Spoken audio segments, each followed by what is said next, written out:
Today we have a very wonderful person in our midst, a former pastor with the Dunamis Church. He's been a pastor for over 20 years, and today he's at the Car Truth podcast studio to share some very exciting, surprising, and strange experiences that he has had over the years as a Christian, and not just a Christian, but as a pastor at the biggest level. So we welcome you. I don't know if I should call you a former pastor or not, but Abraham Daniel. Thank you so much.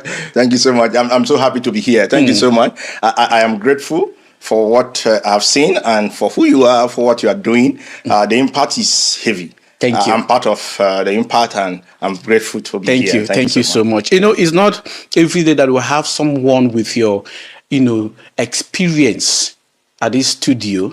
When I got the privilege to have you around, I said, we must definitely have you because I know you must have a lot of things to share with us.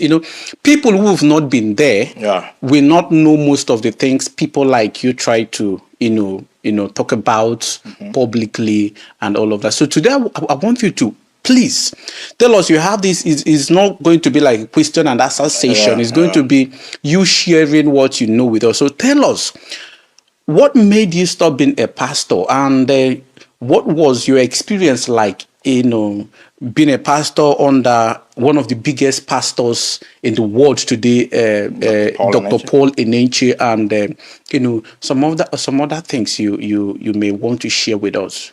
Yeah, thank you so much. Like you just said, my name is Abraham Daniel, and I've worked with Dr. Paul for over 10 years, pastor, and outside him, Assemblies of God. I was a missionary in Assemblies of God. You were? Oh. Yeah, 1998, I was a missionary. I planted a church in Lantan North, Pilgani, 1998. We are running 2 services there. Where is that? Lantan North is in Plateau State. Okay. Plateau State, yeah. When we got there, we are left with a mat and a room. And no church at all. You have to start from 001. It's not what we have here right now, church migration. As of 1998, just imagine how it was, no technology, so you can't call home. I've never been to that place. They don't really speak the literal English. They speak Hausa. They speak Tarok. Sonya, Kankan Sonya, those, so that is their dialect, and we were able to penetrate there within 6 months. We're able to, in Assemblies of God, when they are sending out missionary, it's 2 by 2, following the scripture. And when we got there, we were able to succeed. We within 6 months, we planted a church, running 2 services before we left. What they do, they send missionaries, they break the ground, they now bring in pastors. That is their style. So at least I've seen that in Assemblies, and from there, Dunamis Church. One other church before Dunamis, but Dunamis seems to be the one I spend the longer time with, and it's so far so good. So were you just in charge of the ICT department, or you were also a full-time pastor? I was a full-time pastor. As I was good at you were ordained. Yes, ordained by Eneche. And let me even ask you. Yeah, you've been a pastor under Eneche. We've heard about so many miracles, testimonies of this, the blind received the sight, the crippled walked, this one. At some point, in fact, I think what caused the latest fight between Eneche and Damina was when Damina made a post to raising clutches, new clutches, with a picture of Eneche, and it became a problem. So you've been there. Yes. And I know you as a very bold, vocal person who must have gone through some troubles because of the revelations you've been, given since you left the church. Tell us, these miracles, are they true? Have you witnessed any of them? Like, can you confidently, categorically state with every single iota of conviction in you that some of these miracles, or all of them, are real? It's a very strong question, but I'll answer you. I will tell you, Captain, no. And it's with due respect to him and to Dunamis Church. I have nothing to lose or gain. You're saying no, that the miracles are not real. Are not real. They don't happen. Let me give you an instance. One major reason why I left is the frustration I had. After healing and deliverance service, we have more people that need healing than people that came for healing. I don't know whether you got me. After the healing service, you see people still want to see daddy for prayer. People, I need to drink water. Please drink water. People frustrated. You could see frustration. And as a pastor, because when daddy has gone, the wahala now is left for us because they have to meet us. Oh, pastor, please, I need to see daddy. I brought this person. I brought that person. And people, I'm like, whoa, where do I start from? Like, you could see pain. So what you're saying is that the real sick people that were brought for healing do not receive healing, but then strangers receive healing. Is that what you're saying? Now, you see, let me tell you something. When you're on the stage, it's different from reality. When you are in a crowded atmosphere, charged with, disco light and bam, bam, bam, or the music is slow, your emotion is being tapped into. It's different ball game when the lights are off and you have to face reality. Now, most time when people, there's what I call environmental influence. For instance, if you are where Burna Boy or Davido or Michael Jackson is doing event and maybe you had malaria or maybe headache, you could be carried away with the dance. You won't even remember you had headache. Or it is after the whole thing when everybody make with the go house now. Like, what? This thing, they disturb me. It's back. That is when reality comes. Or maybe you are in a stadium and they say, a tiger is here. If you're not careful, a cripple will jump a fence. A cripple will jump a fence. That is true. A tiger is here, or a lion is here. People will do the unthinkable. Now, that is what I call the environmental effect. So when pastors or maybe Dr. Paul and is doing all of that, you see that emotion. So pastor, it is after the lights are off. Now the same person now is okay. Walk now. Say, that's my stick I brought. Can I have it back? I have seen now as a pastor.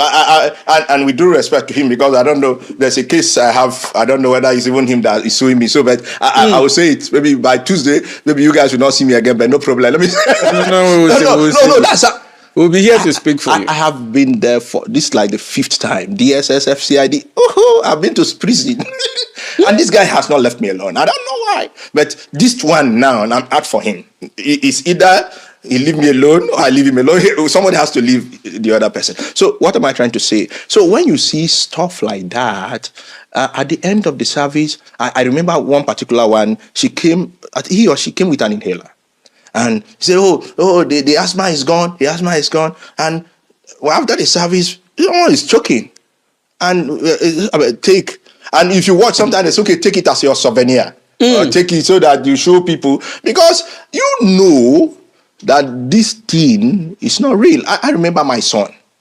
My son had, they claimed my son had a medical issue. And that's why the major victims are women. Major victims. Because women are emotional. Very emotional. And especially when you have this kind of woman that is very clean, things that I can talk. And the women, they love daddy kind of thing.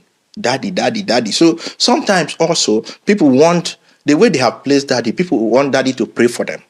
So they can claim what has not happened just because they think that if I claim it and daddy will say, bring that person out, bring that testimony out. So they will think that daddy will use the opportunity to pray for them. Okay, so they have not received the testimony. They have not received the testimony. But they are trying to claim it by testifying. You got that gist. So someone can say, I came here. All they want is so that daddy, because to them, daddy have some power. And if I remain, because daddy wouldn't want you to come testify when you are not healed. So you have to claim you are healed so that daddy can lay his hand and use you, and camera will capture you for the whole world to see, and you are trending. You are trending. I remember there was a video that was posted by a man that claimed to be a soldier. I think we criticized that video and they pulled it down. And I'm still challenging them if they can still bring forth that video. The man claimed that they shot him and he didn't enter. And later it was find out that it was cigar light he used to. even Dr. Paul Eneche himself felt scammed. No, I'm not joking. I'm not joking. He felt scam. Like I remember they were giving the guy accommodation. They were, let me tell you. Can I shock you now? There was this guy. Cigar light. You don't go understand. People, they hustle. Guys are hustling. I remember this guy. Then we had the real one. This guy was he's a scammer. But things were falling apart for him, and he needed the platform to resurface to survive. So he came to testify. You see, in the dream of the night, the face of Daddy appeared, and I am a changed person. And you see, emotions, when it happened like that, everybody like, ooh, and this person have no place to go again. It's only me and God now. So church will say, oh, Daddy will say, you make sure this guy has accommodation. Make sure you take care of this guy. And I remember this guy pretended like that. Nothing happened.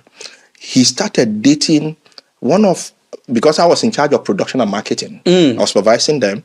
One of the young lady that was in charge of Seeds of Destiny, this guy started dating this girl. Oh, you people even have marketing department. You sell product. The messages is preaches, and they are not free. You pay for them. So the girl that was in charge of Seeds of Destiny now this guy started dating this girl because the guy noticed that is where the money lies. So before you know, this girl will be giving this guy money, 100, 200, 300,000. That was how this guy left. Oh, when this guy left, it shocked Dr. Paul. Do you think that this is the reason why most pastors often refuse to perpetually submit to a bigger man of God? They run off to start their own ministry. Absolutely, it's business, and if I can do it on my own and make more money, why not? And bro, my talk no dey finish. They started using my ex-wife. Oh, my brother. You see, the day you get involved in church politics, don't ever get yourself involved. I can call, I am not playing. I can call outside my 5 fingers, pastors that have left. I'm not alleging that he's the one, but pastors that have left, that have died. I remember Philip Abba, Patrick Ubeku. I remember Chris. I remember. It's because I didn't chronicle them. All these pastors have died. This is how the system works. When you leave, they need you to be struggling, to validate that you left a cover. You've now been cursed. I read a comment on one of your videos. Beautiful. Someday, and this comment came from a member of Dunamis. He made something. He said something. He said it's a woman actually. She said that you should go and check your life now, and check your life when you were with Dunamis. So what they do is that they have to bring you to that point where you are broke, you are struggling, and they will now tell their pastors. You see. When our pastors may have said that, this one I heard from him. They say this guy left, he's struggling. You see, things are not working for him because he left the cover. And what they do, vulnerable wives. I remember one pastor, the wife came to ask for house rent. And what they do, they will tell you to come and see them after service. After service is when the church have closed, and all of us will be walking, we'll see a woman seated like, so, madam, she'll greet. Why are you here? Oh, I want to see daddy. I want to see daddy. So she will eventually see daddy. And later, you saw her. Do you see that pastor's wife? She came to beg money. I'm not joking. Money for food. So you now, oh boy, I don't go anywhere. Now here I die. Because the message will be like, if you leave, you will suffer the same thing. And that is why court is an understatement. When it comes to some of these Pentecostal pastors. When I left, my ex-wife became her. I will attend meetings. She will go and sit at the back. She doesn't want to identify with you. She said I must return back. She doesn't want to inherit your curse. He said that curse. She made my children to have the same mindset that I must return back to Dunamis.